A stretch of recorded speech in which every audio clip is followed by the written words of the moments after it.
नमस्कार, के न्यूज में आपका स्वागत है। मैं हूं आपके साथ गरिमा वाजपेयी और आप देख रहे हैं स्पेशल रिपोर्ट। स्पेशल रिपोर्ट में आज एक बार फिर से हम आपको कुछ खास मसलों पर बात करने के लिए हाजिर हैं। तो चलिए शुरू करते हैं विस्तार से। पहाड़ में लगातार हो रहे भूस्खलन के चलते आम जनता के साथ ही राज्य सरकार की मुश्किलें भी बढ़ती जा रही हैं। उत्तराखंड के हालात बेहद खराब और खतरनाक होते जा रहे हैं। इन सब का कारण तेजी से विकास, अंधाधुंध दोहन और बड़े बांधों का निर्माण दोषी माना जा रहा है। इसके साथ ही उत्तराखंड के टिहरी बांध के रिम क्षेत्र यानी कि परिधि पर भूस्खलन लगातार जारी है। इसके लिए टिहरी डैम कहीं न कहीं कारण है। यूं तो इस क्षेत्र में भूस्खलन तो साल 2010 से हो रहा है, लेकिन बीते 2022 से भूस्खलन का सिलसिला और तेज हो गया है। खास बात यह है कि जनवरी 2023 के आखिरी सप्ताह और फरवरी के पहले सप्ताह में सरकार द्वारा गठित विशेषज्ञ समिति के द्वारा किए गए सर्वेक्षण की रिपोर्ट जोशीमठ की तरह अब तक सार्वजनिक नहीं की गई है। ये खास रिपोर्ट देखिए।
बांधों में टिहरी बांध का भी नाम है।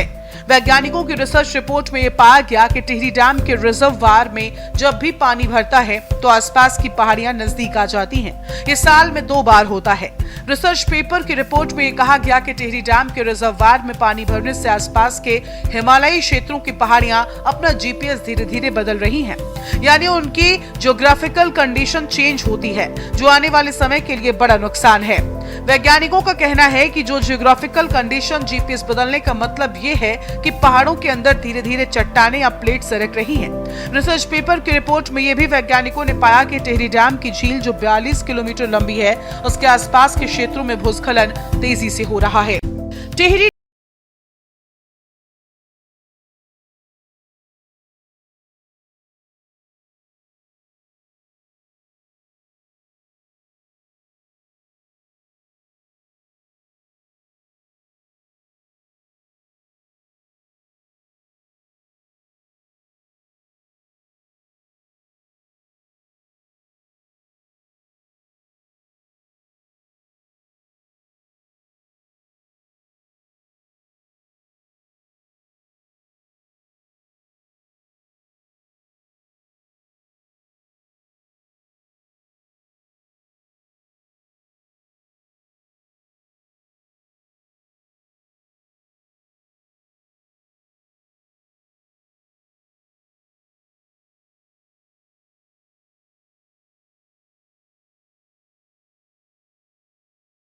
वार के रिसर्च में GPS measurements and interferometric synthetic aperture raider analysis यानी कि इंसार किया गया है। एक तरह से टिहरी झील सांस ले रही है और आसपास की जमीन सरक रही है। दरअसल टिहरी बांध का रिम क्षेत्र 150 किलोमीटर के आसपास का है। बांध में पूर्ण जलभराव यानी FRL का स्तर 830 मीटर और अधिकतम बाढ़ MFL स्तर 835 मीटर है। बांध की कुल ऊंचाई 839.5 मीटर तक जाती है। इस तरह 4.5 मीटर का फ्री बोल्ट है। फ्री बोल्ट अर्थात 835 मीटर से ऊपर की खाली जगह जहां पानी नहीं भर जाता, लेकिन अचानक बाढ़ आने या भारी भूस्खलन से झील में बढ़े पानी से बांध को सुरक्षा प्रदान करता है। यूं समझ सकते हैं कि बांध की दीवार के ऊपर से पानी नहीं बहेगा। बांध में न्यूनतम जल भराव 740 मीटर रहता है, यानी कि 95 मीटर तक पानी का वार्षिक उतार चढ़ाव निरंतर बना रहता है। हालांकि बांध की 17 साल की उम्र में अभी मात्र 2 से 3 बार ही जलस्तर 830 मीटर तक पहुंच पाया। जलस्तर के इस उतार चढ़ाव के कारण 835 मीटर से ऊपर करीब 1100 मीटर तक और जल उतार के 835 मीटर से नीचे के कई स्थान पर गंभीर भूदसाव लगातार चल रहा है। हालांकि जीएसआई यानी कि भारतीय भूगर्भ सर्वेक्षण विभाग ने बांध निर्माण के दौरान प्रारंभिक सर्वेक्षण में ऐसी आशंका प्रकट की थी, लेकिन रिपोर्ट काफी समय बाद सार्वजनिक हो पाई। जीएसआई ने सबसे पहले 1989 और 90 के बीच रिम क्षेत्र की स्थिरता का अध्ययन किया था। इसके बाद 2001 और 2 में काफी विस्तृत अध्ययन किया गया और रिम क्षेत्र को स्थिरता के आधार पर 4 श्रेणियों में बांट दिया गया। रिपोर्ट्स में अस्थिर और मध्यम अस्थिर क्षेत्रों को लगातार ऑब्जर्वेशन में रखने की सिफारिशें की गयी। 2007 और 8 के दौरान जीएसआई ने फिर से गहन अध्ययन किया। तब जीएसआई की रिपोर्ट के आधार पर ही 2008 में भगीरथी घाटी में रिम क्षेत्र के 3 आंशिक प्रभावित गांवों को पूर्ण प्रभावित का दर्जा घोषित किया गया। ये गांव थे स्यासू, नकोट और रोलाकोट। लेकिन खतरा यहीं तक नहीं रुका। 2010 में पहली बार बांध में जलस्तर 830 मीटर के आसपास पहुंचा। तब कई नए क्षेत्रों में भूदसाव होने लगा। दर्जन भर गांव भूदसाव की चपेट में आ गए। पुनर्वास निदेशालय पर ग्रामीणों का लंबा आंदोलन चला। आखिरकार जून 2013 की एक अधिसूचना में राज्य सरकार ने ये मान लिया था कि रिम क्षेत्र पर भूदसाव हो रहा है। 14 जनवरी 2013 की उत्तराखंड शासन की अधिसूचना के अनुसार ये देखने में आया कि टिहरी जलाशय की पराधी पर आरएल 835 मीटर से ऊपर स्थित कुछ ग्रामों में जलभराव के चलते भूस्खलन हुआ है तथा भविष्य में इससे अधिक स्थानों पर भूस्खलन होने की संभावना है। साल 2010 में वर्षा ऋतु में भारी वर्षा के कारण टिहरी बांध के जलाशय का स्तर पूर्ण जलाशय स्तर से ऊपर पहुंचा, जिसके कारण टिहरी बांध जलाशय के चारों ओर कुछ स्थानों पर संपार्श्विक क्षति हुई है। जनवरी 2013 में एक स्थायी विशेषज्ञ समिति के गठन और प्रभावितों के पुनर्वास हेतु संपार्श्विक क्षति यानी कोलेटरल डैमेज नीति भी तैयार की गई। इसमें 415 परिवारों को प्रभावित घोषित किया गया।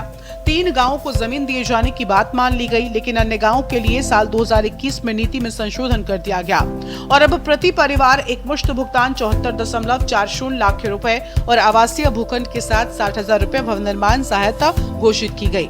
इन परिवारों के पुनर्वास की प्रक्रिया चल रही है। नया घटनाक्रम 2022 के मानसून सीजन के दौरान घटा, जब कई और गाँवों में भी भूस्खलन की शिकायतें प्रशासन को मिलने लगी।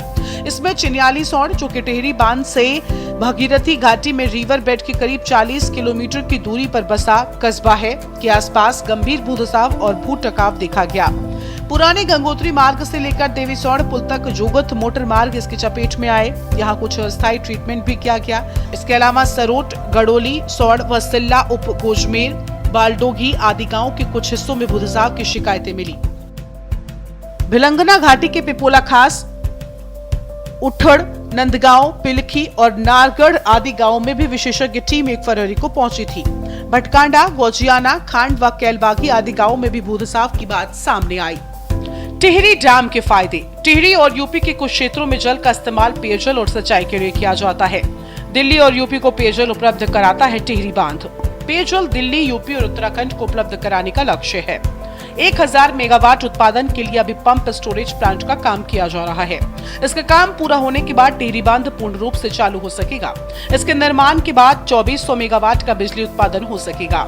डैम में बिजली उत्पादन से देश को हर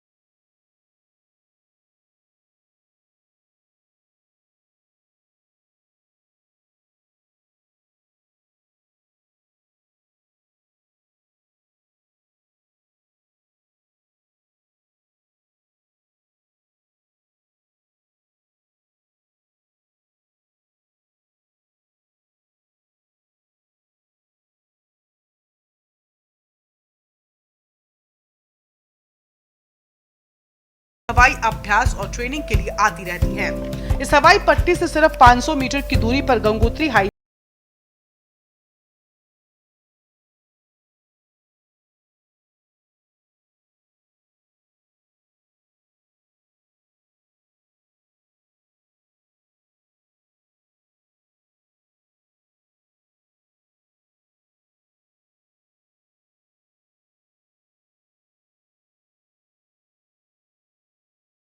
पालिका के पूर्व अध्यक्ष शूरवीर रांगड़ का कहना है कि टिहरी बांध परियोजना की झील से चिन्यालीस और मुख्यालय समेत 16 गांवों के तटवर्ती हिस्सों में भूधसाव हो रहा है। टीएचडीसी की ओर से प्रभावित क्षेत्र के कुछ हिस्सों में निर्माण कार्य किया गया है। अब एक बार फिर से दरारें पड़ने लगी हैं।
मठ में विष्णुगढ़ परियोजना बन रही है, वहां कोई परियोजना नहीं बनाई जानी चाहिए, लेकिन कमेटी की सिफारिशों को नहीं माना गया। प्रबुद्ध चौहान, स्पेशल रिपोर्ट के न्यूज इंडिया।